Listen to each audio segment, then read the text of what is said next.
Assalamualaikum warahmatullahi wabarakatuh. Saya Fatihah Iman Furu, NIM 242102. Saya akan memenuhi nilai akhir semester ilmu tasawuf. Saya akan mempresentasikan makalah yang berjudul Islamisasi di Jawa beserta tokohnya. Yang pembahasan poin A.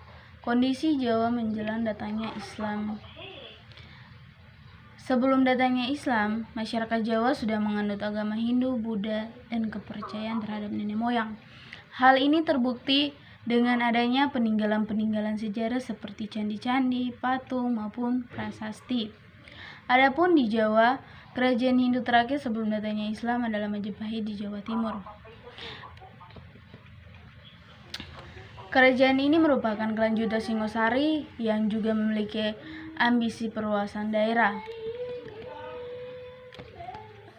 Akan tetapi melampaui wilayah Nusantara Indonesia yakni Malaka dan Filipina. Kerajaan Majapahit ini didirikan pada tahun 1293 Masehi oleh Raden Wijaya. Sebenarnya embrion yang menyebabkan kekacauan politik kerajaan Majapahit sudah ada sejak kerajaan tersebut mulai dibangun. Bahwasannya Raden Wijaya dengan gelar Absikesir Ketaraja Saja Wadahana sebagai pendiri kerajaan ini ternyata tidak memiliki putra mahkota. Dengan keadaan yang demikian, berdampak pada kondisi keagamaan di Majapahit. Dengan runtuhnya kerajaan Majapahit, maka agama Hindu-Buddha yang merupakan agama resmi kerajaan juga mengalami kemunduran, sedangkan kepercayaan nenek moyang justru semakin berkembang. Dengan keadaan kerajaan yang mulai diambang keruntuhan, Islam dapat diterima oleh masyarakat luas. Bagi mereka, Islam memberi warna yang baru. Islam dapat diterima karena di dalam Islam tidak mengenal kasta seperti dalam Hindu-Buddha.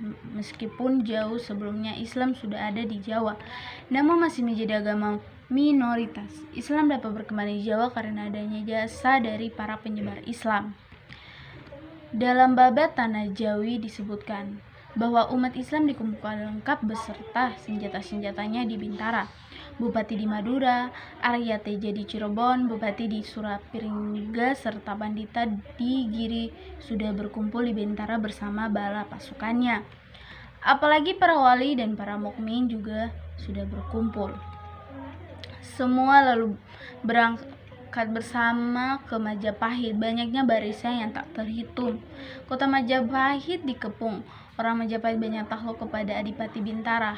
Tak ada yang berani menyambut perang. Adipati Bintara, Adipati Tarung lalu masuk alun-alun. Adipati Bintara duduk di dampar yang ada di pagelaran di hadapan prajurit.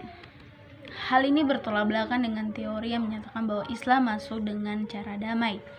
Sedangkan menurut Ridi Sofyan adalah Islamisasi di Jawa, bahwa ketika Sunan Ampel atau Raden Rahmat sampainya di Majapahit, ia disambut baik oleh raja dan permaisuri dari Campa, yaitu Putri Dawati yang merupakan bibinya Raden Rahmat sendiri.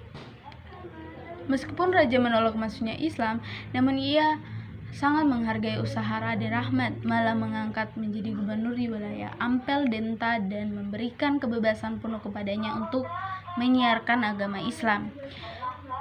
Poin B. Teori masuknya Islam di Jawa. Tentang kapan Islam masuk di Jawa masih terdapat perbedaan pendapat di antara para ahli. Hal ini disebabkan tidak adanya sumber yang pasti mengenai kedatangan Islam di Jawa. Namun menurut beberapa ahli diperkirakan Islam masuk di Jawa sekitar abad ke-11 dengan bukti adanya makam Fatimah bin Maimunah di Desa Lerang, Kabupaten Gresik yang berangkat tahun 475 hari atau 1085 Masehi. Makam tersebut juga menunjukkan bahwa pada abad ke-11 pantai utara Jawa sudah mulai didatangi orang-orang Timur Tengah. Bentuk huruf yang terdapat pada tulisan batu nisan adalah kufik ornamental yang berkembang di Timur Tengah abad 11 sampai 13 Masehi. Sebaliknya para pedagang Jawa pun sudah banyak yang berlayar ke Malaka, Cina, dan Gujarat. Batu nisan kuno yang bertarik 822 hari atau 1419 Masehi telah ditemukan di Gresik, salah satu pelabuhan yang terpenting di Jawa Timur.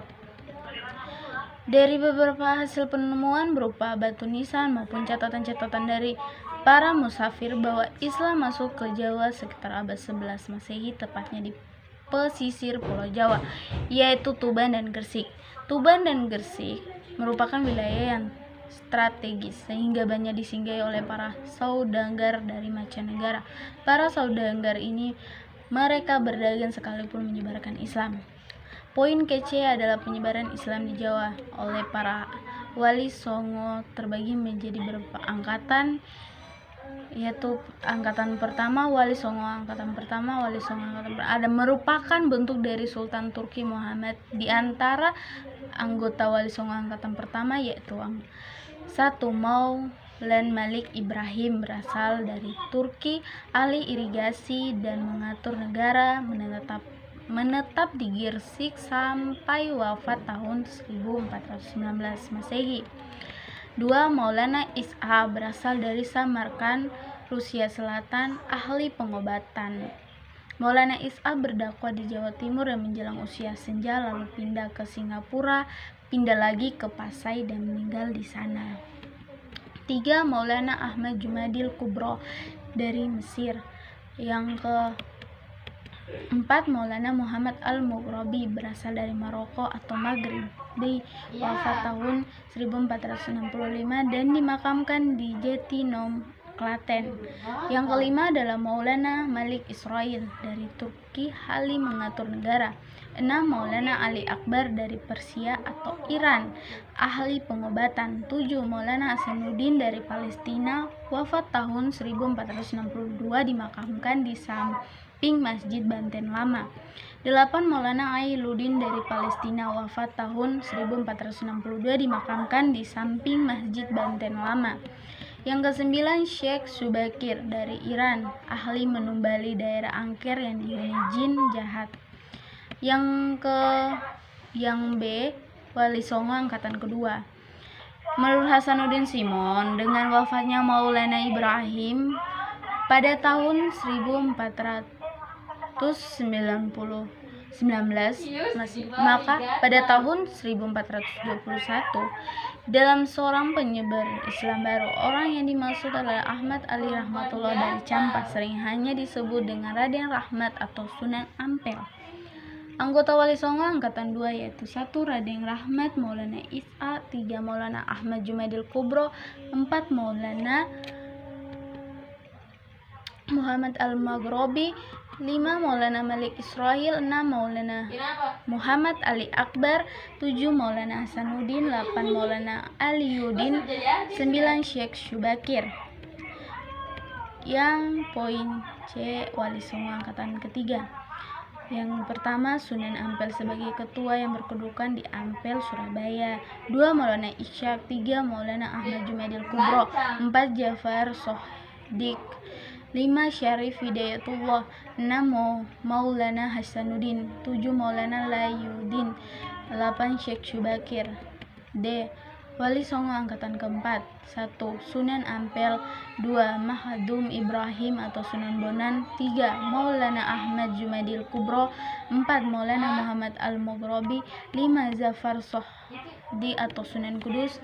6. Syarif Hidayatullah atau Sunan Gunung Jati. 7. Raden Paku atau Sunan Giri.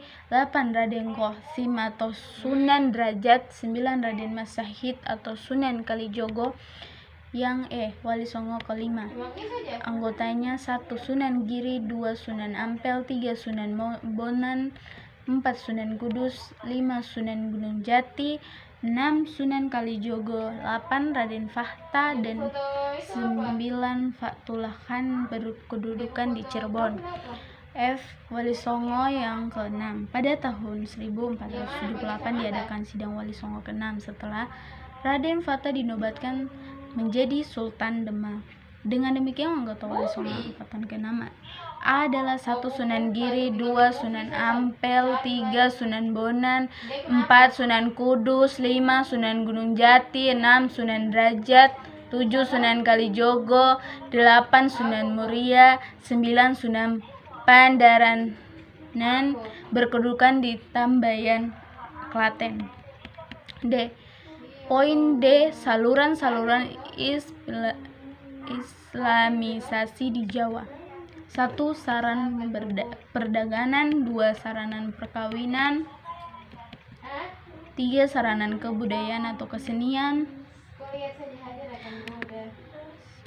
Sarana kebudayaan atau kesenian dibagi menjadi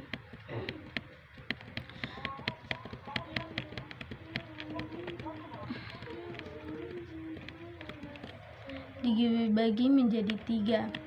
Yang pertama, seni ukir atau seni pahat, 2. Seni bangunan, 3.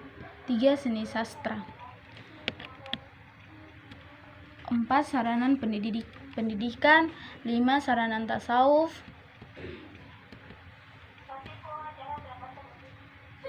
Sekian dari presentasi saya. Wassalamualaikum warahmatullahi wabarakatuh.